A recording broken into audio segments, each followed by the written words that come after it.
Hey, Jalen. Jason Tatum is coming. Looks like he's coming back pretty soon. Just in terms of the good of the game, that someone like that stature, is returning. Just wondering what your thoughts might be on that.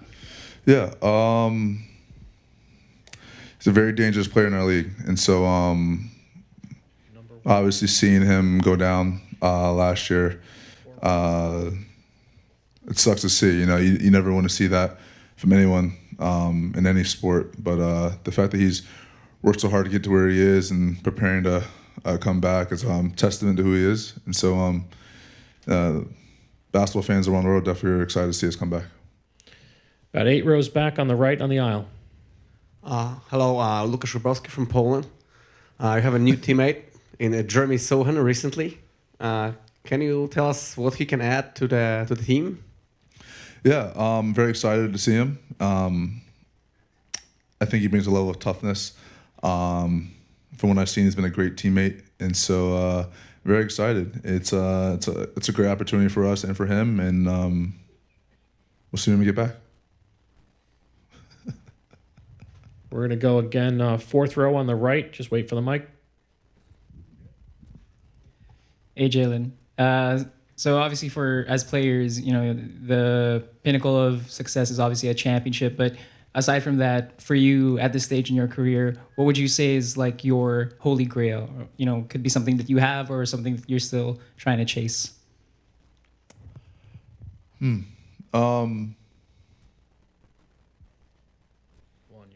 Honestly, I feel like my journey has been very different from most. I'm very thankful for it. It made me work extremely hard. It's made me realize the opportunity that I've had. I'm still chasing it. I'm still chasing a lot, and I write down goals, long-term, short-term goals, beginning of every year, and I keep that to myself. Standing all the way to the back left. Hey, JB, from your previous Eastern Conference Finals run, what's something that you learned from yourself that maybe you could take into this next postseason run to help make sure y'all get over the hump? Yeah, never looking ahead. You never want to look ahead. You want to focus on the task in front of you. I think most importantly, after last year, you can't just jump right back into where we were. You got to start the journey all over again. And so taking one day at a time, taking a step-by-step process, not focusing on down the road, just focus on being present. 5th row on your right. Hi, JB. Hi, Bobby. My friend wants to ask you something. I'm his friend.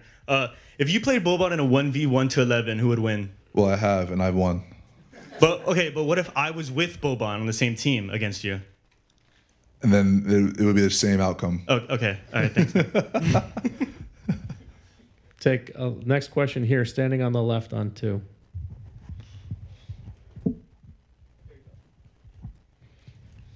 JB, Joshua Garcia, New York Beacon. I just wanted to ask you about Jose Alvarado and what kind of impact he's made for the Knicks so far. And also, if you could pick one person that you haven't had on your podcast yet, who would it be? He's had great impact so far, and that's with his energy, with who he is on and off the court, what he brings to the table. He's a great person to be around as well, and so he's already impacting our team, and he's going to be great for the Garden. Fans are going to love him if they already don't. Yeah, it's really exciting to get ready for this run for the end of this season. And one person that I want on my podcast. I'm a big SVU fan, and she knows that. Mariska Hargitay. DeMarcus, front. I think we all know the answer to this question, but who's the most annoying person in your locker room, and what does he do to annoy you? I'm pretty sure the world saw what he's done, so I'm not going to say his name. I'm just number 3 on the Knicks. He's the most annoying person ever. I'm gonna go in the back on 1. Hold on, just wait for the mic. It's coming up. I'm a sports psychiatrist, and I was wondering on game day, how do you mentally prepare to play at your best? Very routine based. I try and stick to the same routine. I think most importantly, when you're getting ready for a game, you're trying to do too much, not trying to deviate what you do on a game day basis. But my focus comes from preparing. It's not just game day. It's the days leading up to game day. It's the preparation from the summertime. It's all the work you put in your entire life. You know, your confidence comes from your work ethic, and so that's how I prepare on game day. Tanya, last question, back right. Jalen, right here. What is it about podcasting what do you like about podcasting, and what do you think makes a good podcast? Like, what advice would you give to players who want to do it? I get to talk to, yes, he's very annoying, but I get to talk to one of my best friends. We can talk about things that we want to talk about, and we don't have to answer every question that people want us to answer. That you don't have to talk about every topic. You know, you can talk about what you want to talk about. You can create your own narrative. You can say things you need to get off your chest. It's your own platform. I enjoy it because it's something that I didn't think we would want to do, and then it got to the point where we felt comfortable doing it, and now here we are in year 3. And so it's fun. It's unique. It's a great opportunity for us for possibly life after basketball if we want to continue this. We're just always thinking about what's next, and I think it's great for us. I'm wondering how you mentally prepare for games. What's your game day routine? Usually it's the nap and stuff, but really just for me, I just think about the work. My confidence is built before the game, so I never really get to the game and need to get myself going or make myself feel good about the opportunity. I feel very confident when I walk in because I know I put the work in and I'm confident in the work I put in. Do you meditate or journal? I would say my fiance is my journal, so I kind of talk to her, but I got a great support system, and I'm very open with my communication of how I feel and stuff, so I think that helps me a lot. Carl, I gotta test the memory real quick. I want to see if you remember how you scored your first ever NBA field goal and who it was. It was a Duncan and Lakers, Yes. and it was off of a Julius Randle's And turnover. And Julius and who were fighting over the ball? So impressed. D'Lo? Roy Hibbert. Roy Hibbert? Yes. I went to a wedding with him. Why did you know? It's crazy. I should have thought about that. Roy Hibbert? Yes. Roy Hibbert and Julius fighting over the ball. I know it. Yeah, it added up in my hand, and I did a 2-hand dunk, which I never do almost. Yeah. I've never seen a 2-hand dunk. Yeah. And then one more real quick. If you could gift a game-worn jersey from any game from your career, any game, to anyone in your life, what game would it be from, and who would you gift it to? I'd say, I don't know. I think it was cool, the first one, to give to my parents. That was fun. First game. Yeah, that same game we were talking about. I think those were cool. There's been other games that meant a lot to me, but I think that was cool. I thought you were going to say a KG answer. Oh, a KG one? Yeah. A game used jersey of mine too, right? I have to give it away. To give to him. To give to him? I think my parents is what made it so cool to be in NBA. So I think my first one, when I gave it to them, that meant the most. Kat, from Slam Philippines, last year we asked you about Chucky Anthony, your Filipino. Yeah. Do you have a favorite Filipino hoop story from Chucky? We was at our friend's wedding, and we were the groomsmen, and he was playing. We were playing at Disney World, and that was pretty fun. Just to see him hooping, he was killing, man. He was out there looking like a Bay artist himself. He looked like Steph Curry out there. Yeah. Do you feel any kind of pressure knowing that there's a whole country talking about DR? Yeah, of course. And there's a whole Dominican kids knowing that it's possible looking at you? Nah, I mean, I don't think it's pressure. I've put the time and work into the gym, into my craft, and I feel very confident every time I step on the court. And I know that this is bigger than me, and I'm super happy that like you said, I have the opportunity to show DR kids it's possible to not only play basketball and get a scholarship, but make the NBA. And I'd be remiss if I didn't mention my mentors who showed me it was possible, and Charlie Villanueva, Francisco Garcia, Felipe Lopez, Al Horford, of course. And, it means a lot that I was able to take their teachings and run with them and continue to show the next generation that it's possible the way that the generation before me showed it was possible. Is there something about the Dominican culture that shaped your game? I think the work ethic. I think the work ethic for real. Just that passion for the game. I think Dominicans are passionate about their family. They're passionate about food for show, and they're passionate about having a good time. And I think that passion translated into my game. Where every time I'm on the court or I go to practice, I'm very passionate about what I do, and I take the work serious, and I look for quality more than quantity. If the NBA got NBA Europe off the ground, would you ever be interested in playing? Ooh, that's a great question right there. I knew a man like you would ask the hard-hitted questions.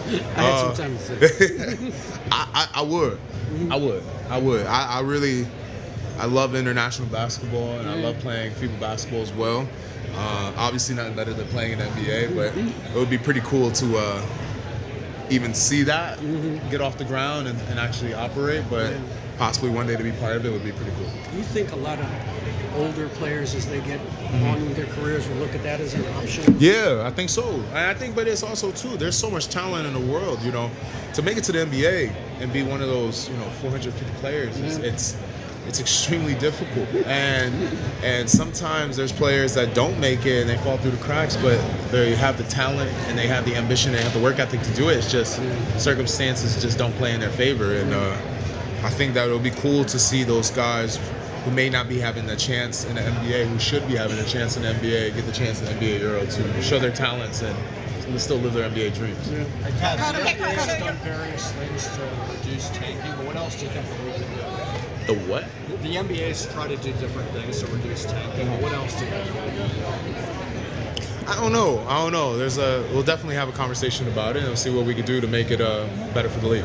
Okay, the fact that you played for New York, you're here in Los Angeles, people always compare the two cities. Yeah. Break down your love of New York and your love or hate of LA, because people always compare the two cities.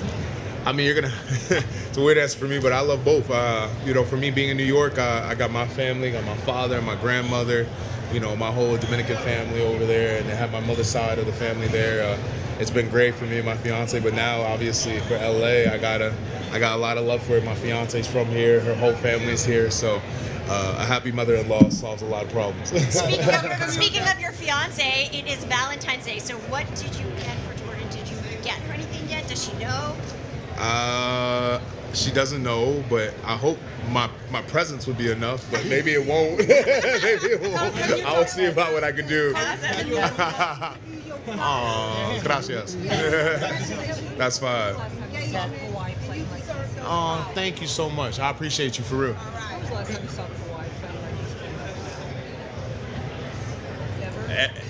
All the time. When he steps on the court, Kawhi's special, man. He's we've seen him step up his game for 100 times already in his career, so this is nothing new. If you've been watching the NBA and you've been seeing Kawhi Leonard win a championship in San Antonio and then follow it up doing it in Toronto, his game can step up to levels at any time when he needs to. He's one of those few players that flips a switch and turns into a different animal, a different beast. Who do you think had the best trade? I'd be biased. I gotta say us. I guess I don't know. I don't know. I feel like whatever team gets players that helps them the most and helps their culture is always going to be a great trade.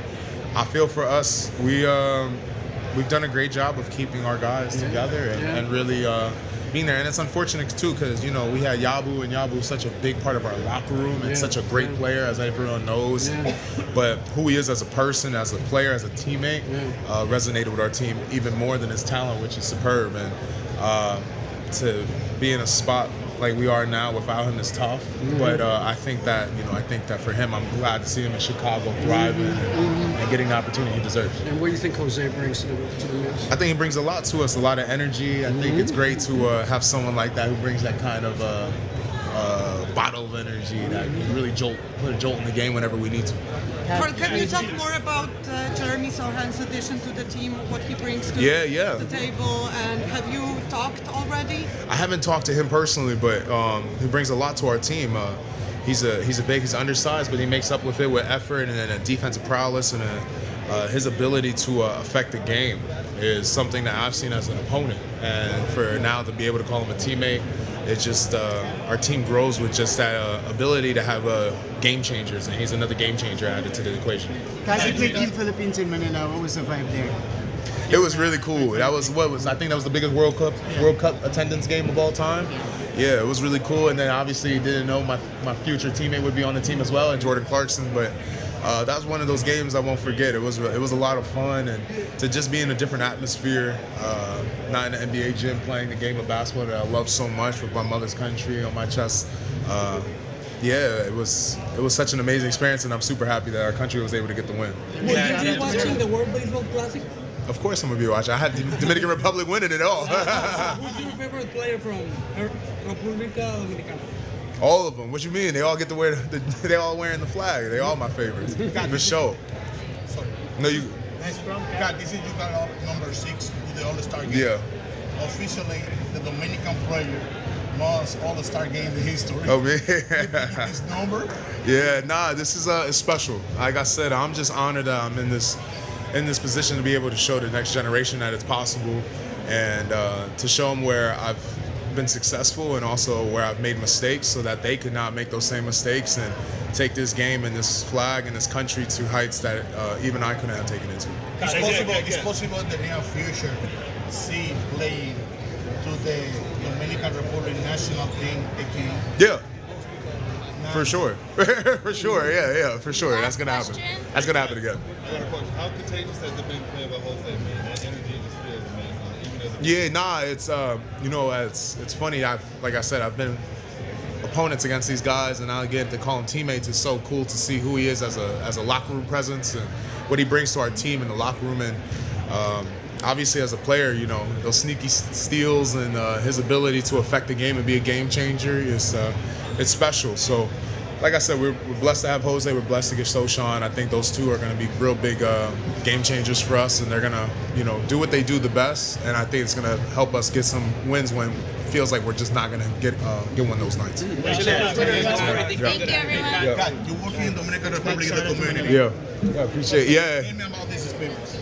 Oh, it's amazing, man. It's amazing to see the next generation. Like I said, I do this for the next generation and to inspire hope and change. And I think that to see the next generation of Dominican athletes taking that next step, but also getting education, that's something I'm very proud of. And I'm very proud that we get to help over 2,000 kids a year in that.